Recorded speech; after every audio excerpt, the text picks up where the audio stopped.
Okay, people, let's do this one more time. My name is Gwen Stacy from Earth 196. I was bitten by a radioactive spider, and for the past 10 years I've been the one and only Spider-Woman. In case you haven't heard, Gwen Stacy is trans. Huge W. And going in with that information made me, a blonde-haired girl with broad shoulders and messed up teeth, love this movie even more. Don't believe me? Think I'm reading too far into things? Well, good, because I'm here to help you. If you heard about the Matrix being a trans allegory and thought, what a stretch, then I'm pleased to announce that Across the Spider-Verse is a queer allegory so clear that it'll be a perfect introduction for you. Time out, pit stop. I'm using the term queer here as an umbrella term for LGBTQIA plus something. It just means something that's not cishet. It's also a lot easier to say than LGBTQIA+. Miguel would say LGBTQIA+ every time, and Hobie says queer. It's just a vibe. Time in. Let's start with the basics. The Protect Trans Kids poster, the fact that this whole scene is in the trans colors, which we're gonna talk about this scene much later. And some people also say that this is like a trans pride pin. I'm not sure if it is. It might just be medals, but those are the trans colors, so let's call it yeah. Even if I don't think this specific evidence is pertinent, what's important is that people are looking and finding support for transgender. What does this do? It primes us to be thinking through this lens. I'm not watching Jurassic Park looking for trans symbolism, but there are explicitly trans dinosaurs in Jurassic Park. Bad example. I'm not watching the Minions movie thinking about how Dave having stretchy arms and extendo legs relates to the trans experience. I don't need to think about it, I know it does. But Spider-Verse puts the idea forward for you. And once it does that, it's amazing how queer this movie is. Stick with me, it'll all make sense soon. I went into this movie having nothing spoiled for me except for the fact that some people were saying that Gwen was transcoded.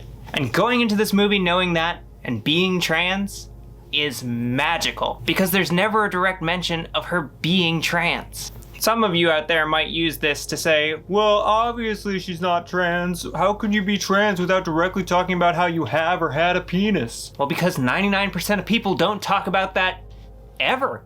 What does she have in her pants? Nothing! She's a cartoon! What are you? Some kind of silly cartoon? You got a problem with cartoons? Nothing you can say could ever take away the fact that she could be trans. And if you're upset that she could be trans, shut up! This movie doesn't talk about Gwen's gender. No one does. She's a woman, so she's a woman. Her father never falters in having a daughter. And seeing this movie as a trans woman, to see a trans woman being treated as nothing other than a woman, it's incredible. Because that's what we're after. People being fucking normal. Oh, but Spider-Gwen, you're making a lot of points about how this isn't trans at all. We're laying the groundwork. We're about to get to the allegory part. You know allegory? Like, of the cave? Or a story that can be interpreted to have a secret meaning? Yeah? The issue that trans Gwen Stacy faces is not that she's trans.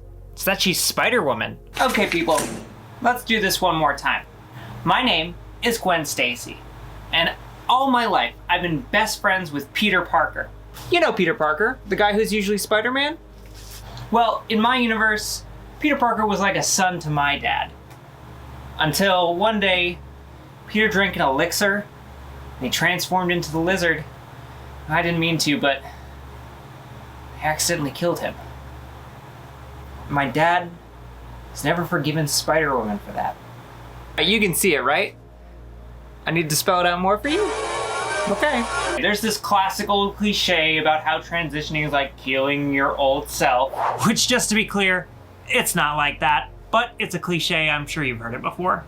And now we have Gwen Stacy, Spider-Woman, accidentally killing Peter Parker, the boy who's usually Spider-Man, after he transforms. And this causes tension between Gwen and her father, because Spider-Man is gone, but Spider-Woman is here. When Gwen has no other choice, she reveals or comes out to her dad as Spider-Woman, and her dad rejects her. Where can she go now? Maybe to a community of like-minded people with curiously similar experiences? The Spiderverse? Or as Miguel should have called it, the trans-dimensional arachno-humanoid society. Which sounds stupid too, I guess. Where everyone is having the same kind of problems. You know, queer problems.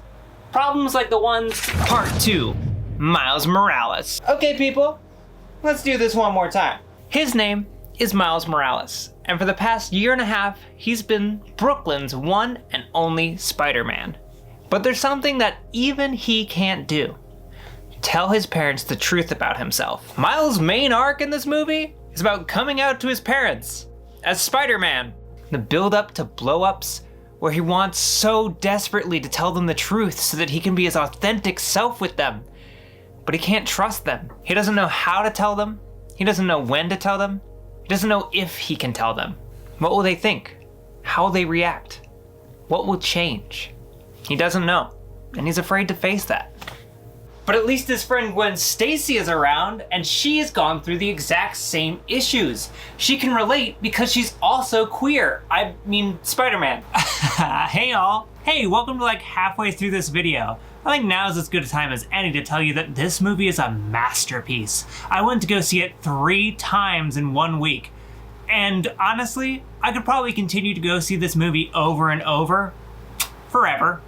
I'm gonna go see it tomorrow. I love the time that we get to spend with these characters.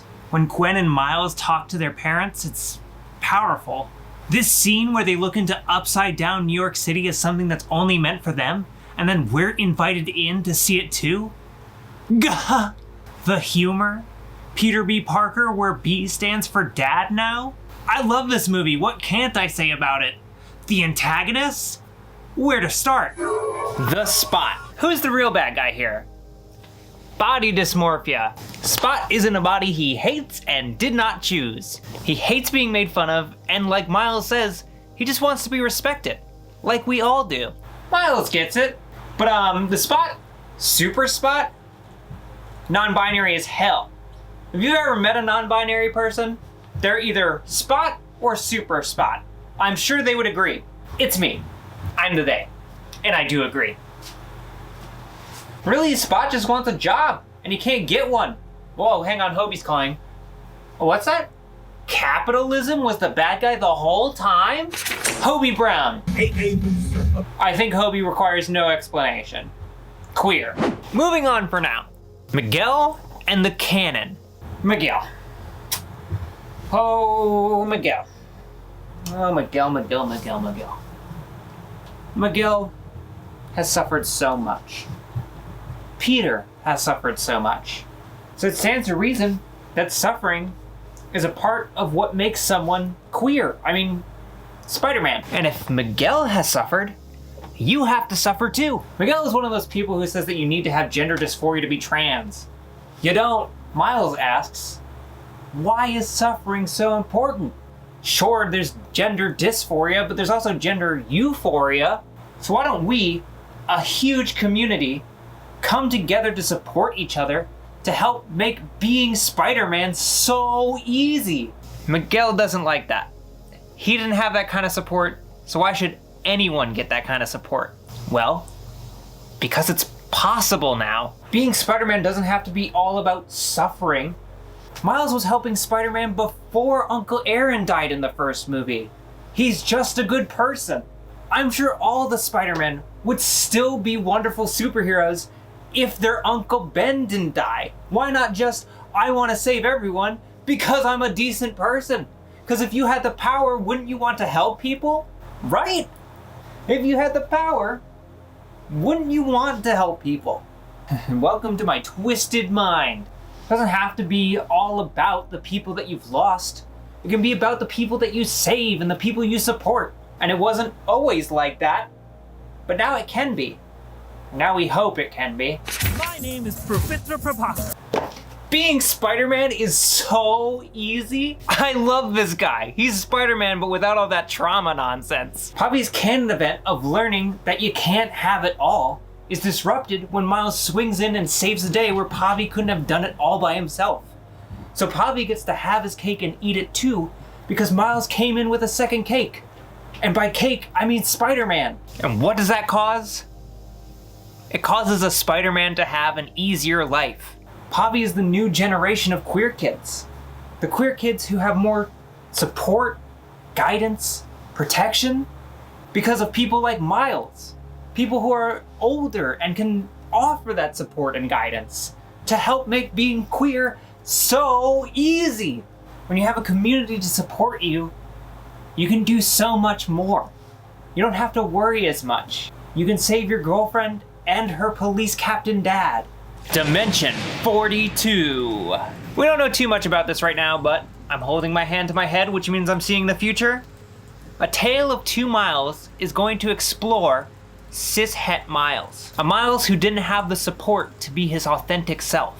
And hot dog, I'm really excited to see that. What does the TJ who never tried on a dress look like? Are they also the Prowler? People are calling this movie half a movie because there's a cliffhanger in it, but Empire Strikes Back also ends on a cliffhanger, and people say that's the best one. It's not. It's Return of the Jedi. They're missing the point.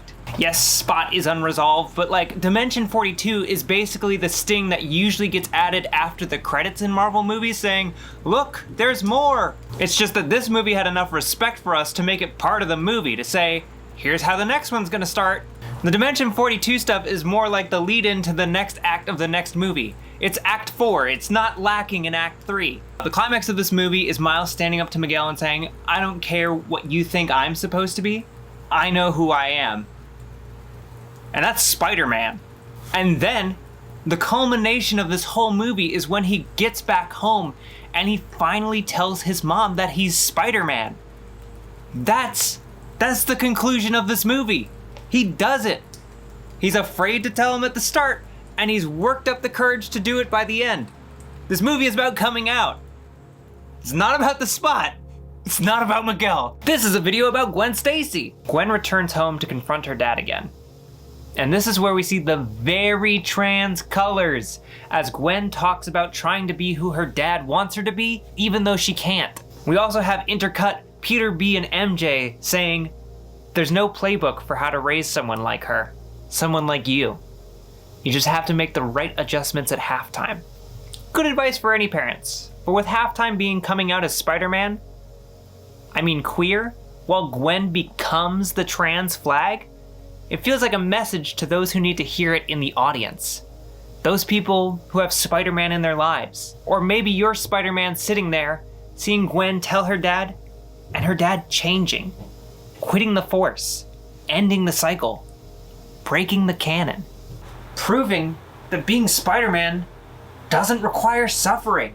You don't have to suffer to be a good person. You don't have to suffer because you're queer.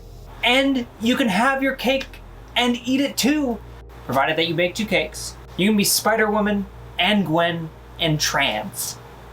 And it's a lot easier when there are people there to support you. Okay, how's that? Was that good? We'll find out. Ow. Hi, Moshka. Thanks for coming to support me during this. Here he is. Look at this guy. He matches. He matches very well. Moshka, it's not me, Gwen Stacy. It's Spider-Woman. I don't know you. How are you doing that? Got a cat? Got a spider cat. Moshka, stop. Moshka. He's going for my knees. Comfy down here right now. My arch nemesis. The Spot. Moshka just wants to be loved just like the Spot. I know, you're very small. Welcome, you made it to the debrief. Congratulations. As always, I'm TJ, but a lot closer to when this video is actually going out. I know how much effort I put into it. So if you like this video, give it a like and leave a comment. It can be anything about Spider-Verse. I promised myself not to get too wrapped up in the discourse. I had to hold myself back on Twitter the other day. But if you comment on my video, I won't hold back. I'll tell you about Spider-Verse. I feel like I might even have to make a second video about it. Oh, also, share it with someone? Would you do that for me? I'd appreciate it. While I was making this video, I got my first patron on Patreon. Moshka and I thank you for the support, Iris. Oh, thank you.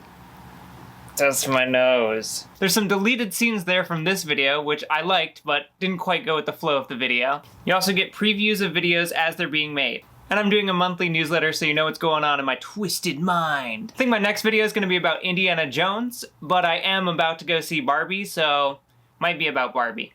I think that's all I got. Thanks for watching. I'll see you in the next one.